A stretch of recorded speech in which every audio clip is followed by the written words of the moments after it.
Реков дека за мене минатата проповед ги завршивме пасторалните посланија, дури реков дека завршуваме и со второто послание на апостол Павле до Тимотеј. Меѓутоа останава, кажав, тие поздравни, последни зборови кои што ги кажува апостол Павле. Исто така реков не дека не се важни, не дека не се битни, меѓутоа кулминацијата на второто послание до апостол Павле, кулминацијата би рекол на сите пасторални посланија, сето она што овие изминати години го разгледувавме, мислам дека апостол Павле на еден спектакуларен начин го заврши и минатата проповед, нели, се мислев и ја насловив што да проповедаме. Значи, треба да се држиме до словото. Апостол Павле кажа дека, нели, патот го изодел, има една голема надеж, има една голема сигурност и јас реков сите ние, овие зборови треба да се поттикнувачки за секој еден од нас кој што верува во Исуса Христа, кој што се определил да оди по тој тежок пат, како што видовме, како војник, како атлетичар, како земјоделец. Нема лесна работа и воопшто не е лесно, реков, следењето на Христос или да се наречеш да бидеш христијанин. Но сакам и овие, од како што ги прочита Борјан од 9 до 22 стих, 14 стиха, има сепак текстот што да ни каже, што апостол Павле, има многу луѓе кои што се спомнати, многу имиња, ја ќе кажам накратко, за многу не знаеме, немаме информација, ни кои се тие луѓе, ни од каде се тие луѓе. Предпоставуваме дека се соработници на апостол Павле. Има луѓе кои што ги знаеме, како Лука, како Тит, како Марко го спомнува. И кажува од кој има потреба, кого да го поздрават, кој да дојде кај него.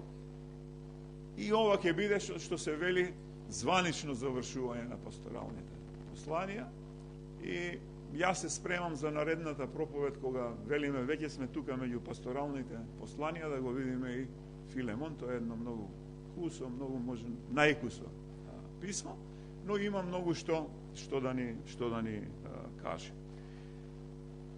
Би сакал, нели, од сето ова што го говоревме и како едно подсетување, да запомниме дека говорев дека апостол Павле, ако во една реченица кажеме дека се бореше против лажните учители внатре во црквата, ако говоревме каков треба да биде критериумот за пасторот, за водачите на црквата, за свештенослужителите, каков карактер треба да имаат, како треба да бидат изградени, како се гради црквата, сето тоа овдека на многу еден јасен, експлицитен, отворен начин ни се дава и еден пример какви треба да бидеме, се вклучуваме јас, сите ние во овој наш христијански живот. Но во основни три сегмента би рекол или три перспективи, апостол Павле така ја насловив оваа денешна проповед, да погледнеме што се види погледот кон сегашноста, минатото и иднината. Не можеме да избегаме од една таква состојба. Обично ние луѓето, кога ќе дојдеме во некои тешкоти, може би тога се навраќаме кон минатото. Не знам кој кога повеќе како да сме насочени и да гледаме кон иднината. Што треба да направиме, што не очекува во нашиот живот, нашите лични планови. Дури многу често кога ќе помине нова година, збориме, нели, каква ретроспектива секој си прави, што направил во изминатата година и какви се плановите за идната година. Но видовме интересно, сакам само да потенцирам дека треба да имаме во предвид каде се наоѓа апостол Павле. Од суштинско значење дека апостол Павле е во затвор. Апостол Павле, како наближувавме до минатата проповед, сигурен е во својата екзекуција, сигурен е дека ќе му оди главата и многу отворено и многу искрено размислува за смртта која што го очекува. Тоа е сегашниот, би рекол, или таа сегашност моментална која што не обкружува.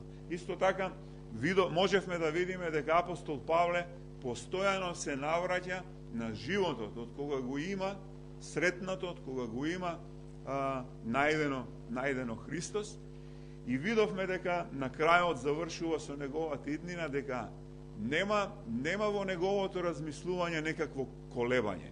Не можевме да видиме дека има кај апостол Павле некаква несигурност каде заминува и покрај тоа што го очекува.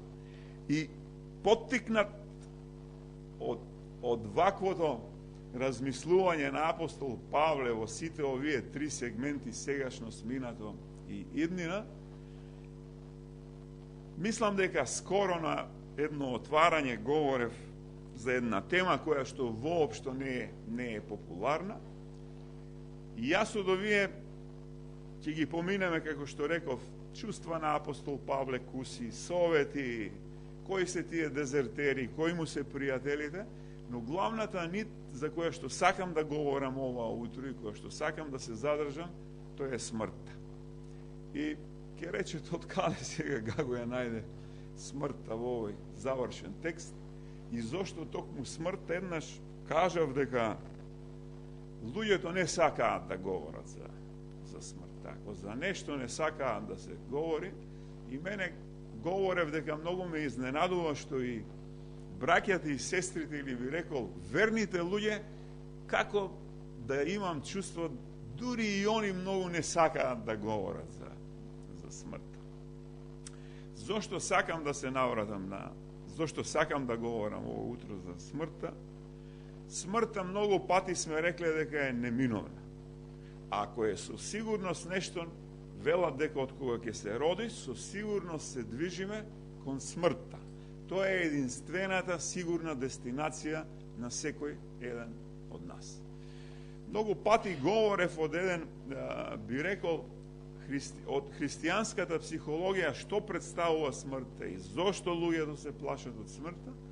И ово утро ќе говорам дека суштински нема никаква опасност и не би требало да имаме никаков страф од смртта, бидејќи немаме релевантни докази. Сега некого да го прашам што конкретно те плаши од смртта, многу повеќе ќе збори за некакви болки, болести, што всушност немаат ништо општо со самата смрт и со мигот. Него сите ние смртта си ја доживуваме и си ја толкуваме онака како што сакаме.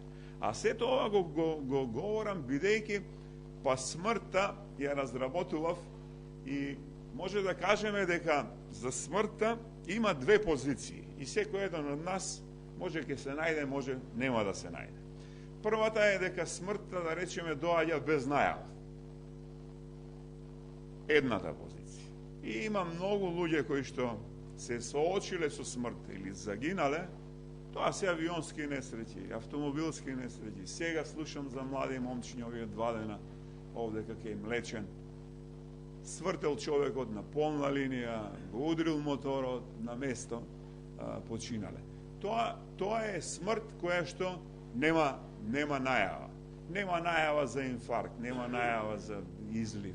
Има многу начини кои што ќе се соочиме со самата смрт без некаква најава. И вториот аспект е кога имаме некакво предупредување и кога имаме некаква можност да се подготвиме. Тоа се многу луѓе се почесто се разболуваат од канцер. Дури докторите многу полемизираат и ние сме говореле дали треба. Знам, би кажал вака, кај нас овдека обично порано и постарите доктори и бегава да соопштат на луѓето. Западот вика не треба да се седне и да се разговара, да му се каже во очи на човекот што го чека. Меѓутоа, би рекол, наназад и развиениот свет во однос на психологијата, секој пат вика треба да има еден психолог за да прецени каков е човекот и како ќе ја доживее целата работа. За некој е добро да му се каже, за некој можеби не е добро. Но сакам да кажам дека има подготовка, може да размислуваш и болеста е таа која што те тера во една таква, би рекол, насока.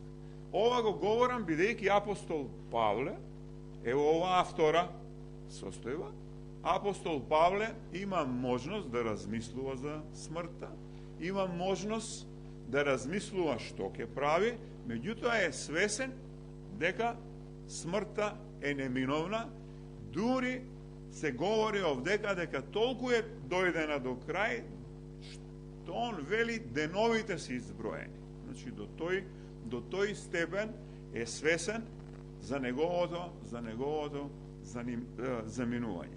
И интересното е, повторно што сакам да потенцирам, еден човек кој е во еден таков римски затвор, какви што биле условите во тоа време таму и тогаш, никој пат не видовме дека е свртен кон самиот себе си, никој пат не видовме дека е загрижен за самиот себе си, никој пат не побара нешто за самиот себе си. Јас многу пати реков, кога ќе размислам и да сум на негово место, од сето тоа што го направил апостол Павле, некој ќе рече се споредуваш, сакам да навлезам од ништо нема да направи во тоа што прави апостол Павле, ќе гледав некако да си ја спасам кожата и главата да излезам од тој затвор. Апостол Павле тоа не го прави. Мисли за неговото возлюбено чедо, мисли за ширење на Словото Божје, во сите можни моменти единствена потпора му е Господ. И тоа е многу силно за мене денеска и за секој еден од нас, без разлика какви се околностите, без разлика јас лично не знам што ме очекува утре, меѓутоа видовме дека Бог е потпората и за минатото, и за сегашноста, најповеќе што е сигурен за еднината, како што вели, смртта е само еден премин. Смртта е само еден миг од овој времен живот да преминеме во вечност. Накусо, тоа ми е поентата. Ке почнам со 9 стих, околу советите и чувствата, какви се чувствата на апостол Павле. И овде сум извадил и 9 и 21 стих, говори горе-долу за една иста работа. Во 9 вели, погрижи се да дојдеш при мене колку што може поскоро, а 21 повторно вели, побрзај, ко можеш дојди пред зимата. И те поздравуваат Еул, Лут, Клаудија и сите други браќа и сестри. Овдека овој збор е интересен и е важен, да дојдеш, вика, скоро. Во оригиналот е колку што може побрзо. Немој да го губиш времето, него те молам, најбрзо што можеш. Спреми се, ние ќе видиме, бара некои подготовки, бара некои нешта апостол Павле и вели, дојди одма, најбрзо што можеш кај мене. Интересното е, бидејќи треба да имаме во предвид апостол Павле и патувањето, пак ќе речем, во први век. Тимотеј ќе треба да патува со брод. Бродовите објаснуваше пастор Мите како патувале, потоа би рекол зимно невреме, како што вика, кој ќе фати зимата е многу тешко да се патува по море. Немало бродови како денес што имаме во предвид, за мотори не ни збориме. Затоа реков, Мите објасни колку луѓе имало доле кои што се бореле со веслата и патувањето било навистина многу мачно. Во таков еден контекст му вели, немој да губиш време, те молам колку што е можно да дојдеш побрзо. И ќе се обидам, нели, цело ова утро да имате во предвид представата на апостол Павле дека го очекува смртта. Ја не знам колку од вас размислувале за смртта, дали биле во позиција, како што реков, на апостол Павле, да очекувате, да размислувате дека смртта е наблизу и што во таквите моменти би посакале да правите. Овдека е интересно што апостол Павле во таков еден момент си ги вика најдобрите пријатели.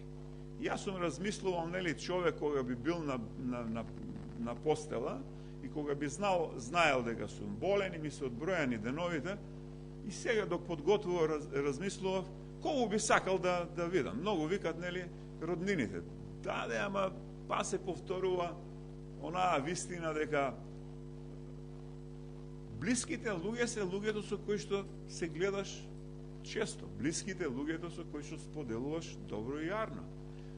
Јас сум многу роднини, мене ми се смеат поради мојата отвореност, ја им викам, ќе се видим или на некој погреб, или на некоја свадба. Какво фајде тоа што сме ние некакви крвни роднини, кога сум кажал многу пати со вас овдека, со многу повеќе луѓе се гледам, не само што се гледам редовно, него имам како се вели такви чувства, такви емоции да може да споделам работи кои што не би можел да ги споделам со сите. Кога сум имал било каква помош, мите се смееше, дали е физичка, дали е материјална, дали е носење, па сум се обраќал, тука не сум одел кај роднините. И во ваквиот контекст апостол Павле не спомнува никој негов роднина во една ваква, него си го бара подитно да дојде неговото возлюбено чедо.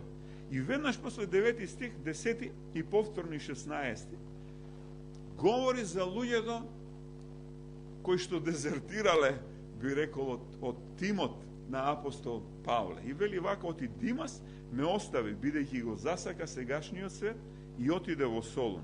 Крискет во Галатија, Тит во Далмација, само Лука е со мене. При мојата прва одбрана никого немаше при мене. Сите ме оставија, нека не им се прими за зло. И повторно, додека го разгледувавме овој текст, и многу пати кога сме говореле, имам предвид преку проповеди, секаде заклучивме и јас многу често потенцирав дека христијанството бара лојалност. Христијанството не е за предавници, како што вика апостол Павле, и за дезертери. Треба добро да се размисли, добро да се разговара со луѓето кои што сакат да пристапат кон христијанството. Ја многу пати велам, многу е важен мотивот со кој што луѓето влегуваат и сакат, нели, да бидат христијани. Бидејќи ние годините поминати во црква ти даваат едно право да видиш, многу пати сме се смеели и со дмите, за нашата црква ќе зборам, многу луѓе поминале. Многу луѓе сме слушале се што говореле. Не знам кој бил мотивот. Ние и се и на младински зборевме. За мене едно сигурно, многу тешко ќе можеш да издржиш со лага на долги патеки, како што бара христијанството, и во атлетиката, и во земјоделието, и во војската, да издржиш таа, ако сакате, битка, ако сакате подготовка, остануваат оние најхрабрите, ние велиме, него оние вистинските кои што го посветиле животот на Исуса Христа. И овдека што го говори апостол Павле е интересно што и тогаш, во први век, каков и да бил Рим, каков и да бил светот на Блискиот Исток, повторно светот ги мамел и ги оттргнувал луѓето од црква. Па си викам, па денеска како што е развиен светот, па што правиме, може да кажам, сите ние, имаме премногу мамки, имаме премногу соблазнувања. И тога светот луѓето ги привлекувал и ги лаже. И овде апостол Павле во 16 стих што вели дури и при неговата одбрана, тоа веќе го видовме, апостол Павле многу пати го кажуваше, луѓето се разбегава, па мене ми текна па се разбегава и Петар од Христос, кога видува не е едноставна работата, ние како беше, сите сме пријатели за на маса, сите сме другари и добри, кога на сите ни е добро, од секој аспект. А дојдеш малку на климав пат, на лизгав пат, тогаш не случајно луѓето многу, како се вели, мисли останале од животот, нели, дека во тешките моменти се гледаат кои се вистинските пријатели. 11 и 12 стих веднаш после дезертерите говори за земи го Марко и доведи го со себе си, тој му е нужен во службата, а Тихи го прати во Ефес и говори за Лука. Интересното е што за луѓе кои што говори се луѓе кои што останале во запишани до ден денес и ги изучуваме, почнувајќи од Лука, почнувајќи од Тимотеј. Повторно зборам за лојалност и размислувам кој во тие тешки моменти апостол Павле бара да бидат со него. И од кого бара помош. Се смеам бидејќи се радувам дека навистина христијанството е многу повеќе, како што велат и реков, од роднините или од семејната врска. Не сакам да кажам дека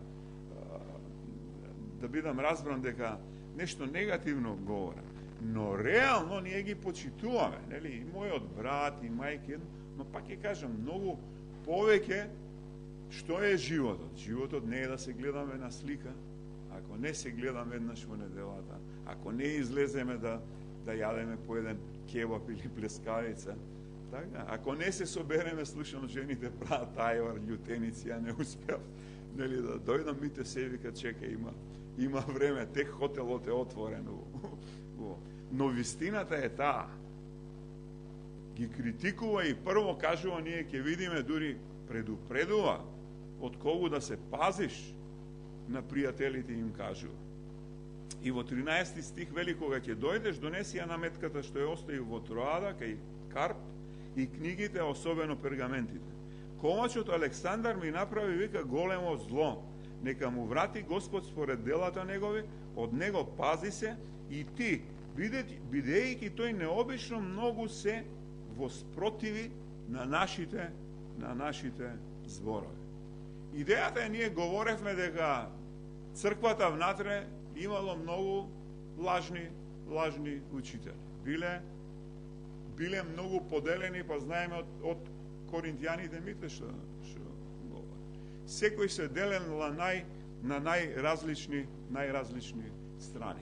Но интересно е што не само што ги вика пријателите, како што реков, не само што сака да биде во последните мигови со нив, ја многу размислував и не открив ова секако едно риторичко прашање, мите ќе го гледам.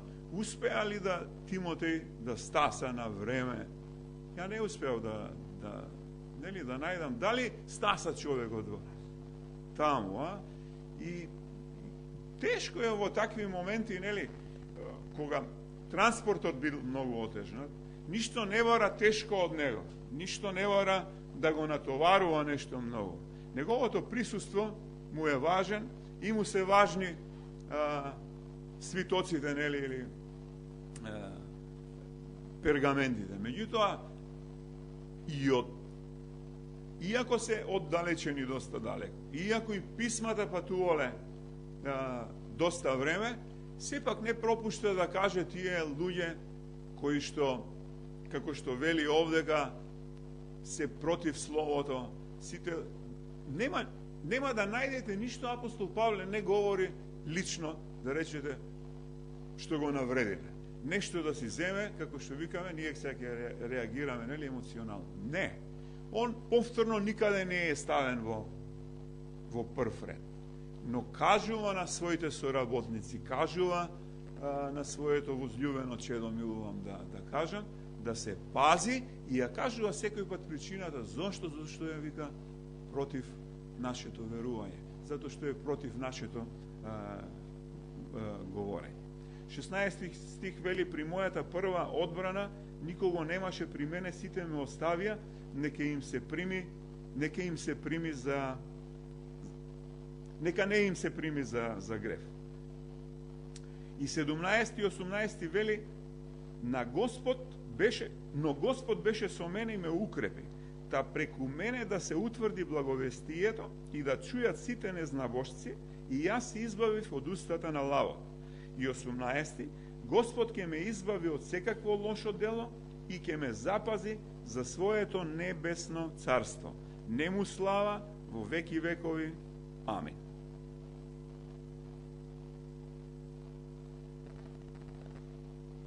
Многу пати реков, повторно ќе повторам, не можам да го разберам апостол Павле во вакви едни околности, кога човек, вака ќе кажам, пред не знам веќе и колку години, ја бев страствен пушач. И дојдов да пушам до 3 кутии цигари. И многу милував тука, мите знае, красе, стално викам, сум ги труел како никој, меѓутоа не ми вика, не, ќе направеше караси кафе, 3-4 цигарчиња, обавезно со едно кафе, и дојдов веќе до да не можам да се качам 2 степеника. И тоа беше точно 2006 кога се роди Јана. И јас со Јана 2 пати ќе ја испуштив. Од раце викам што стана пред Нова година.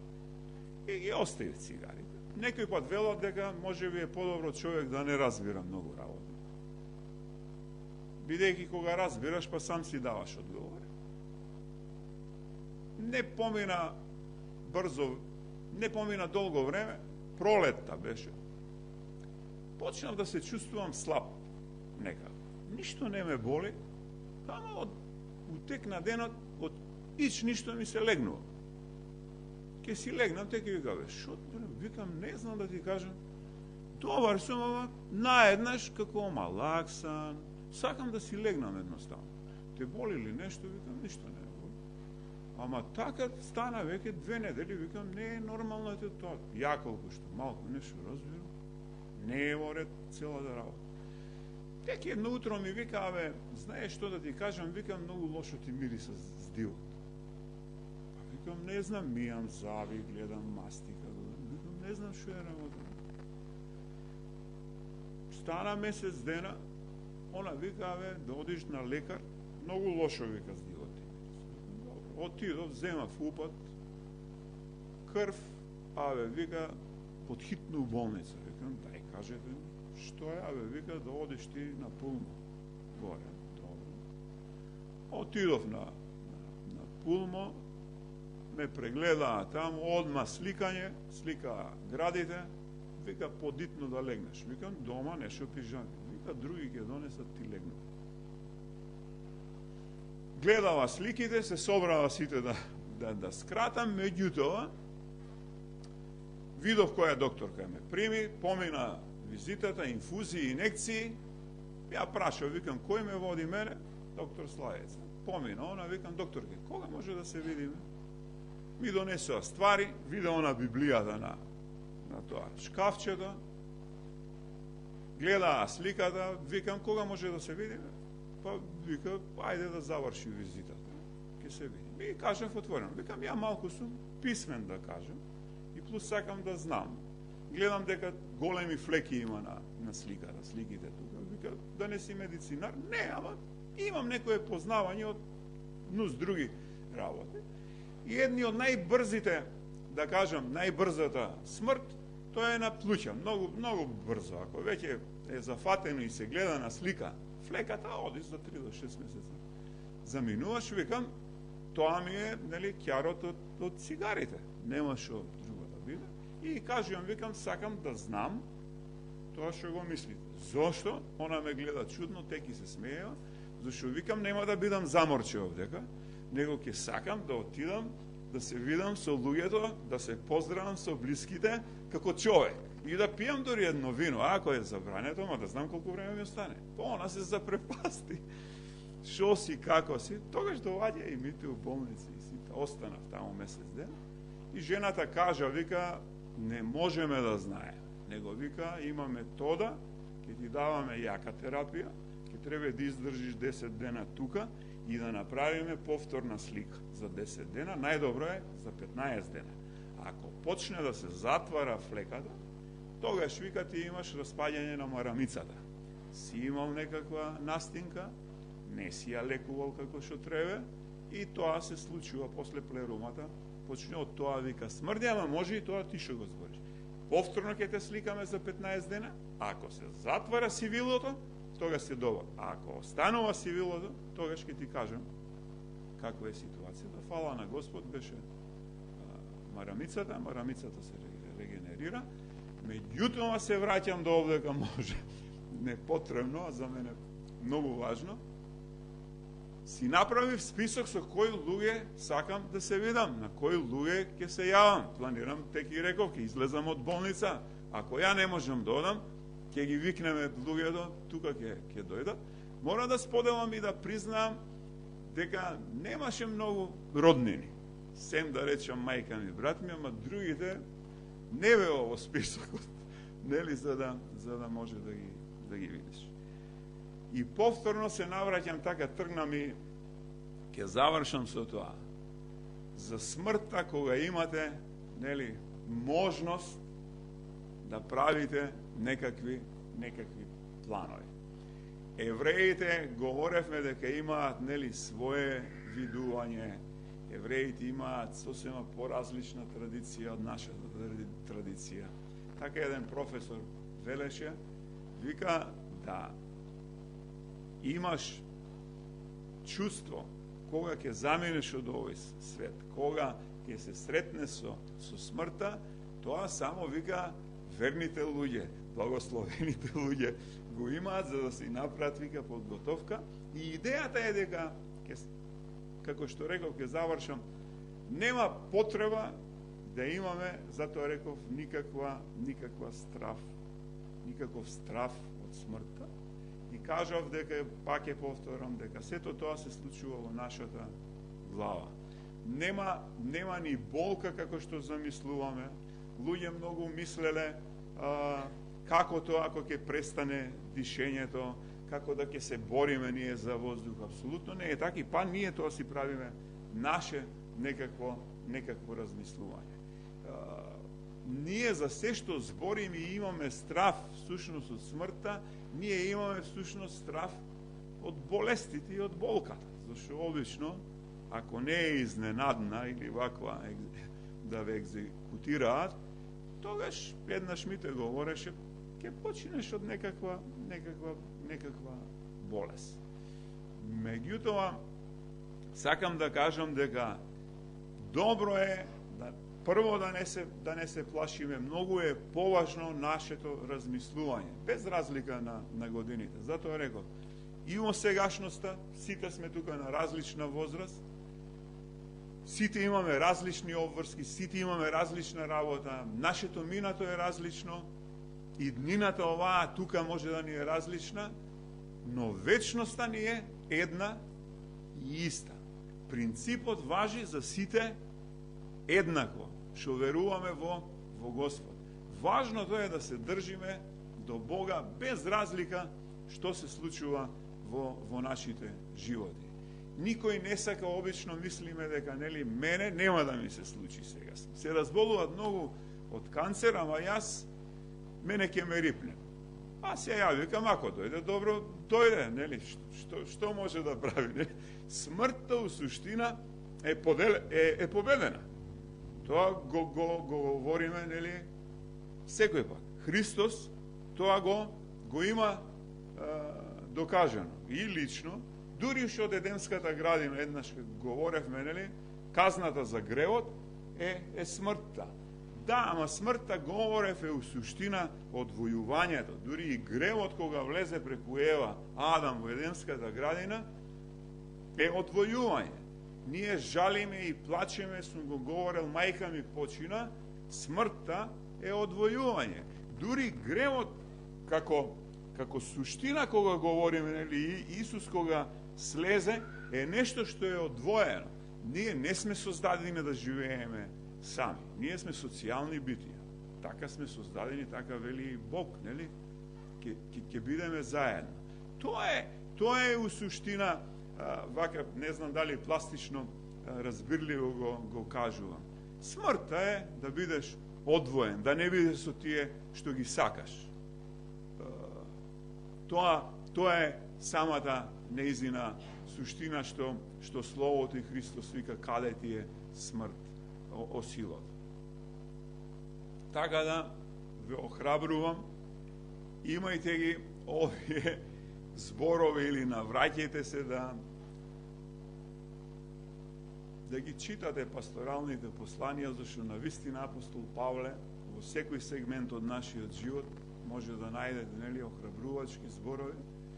И тоа не многу велат, нели, напишано. Не, и живеа и со збор, и со дел.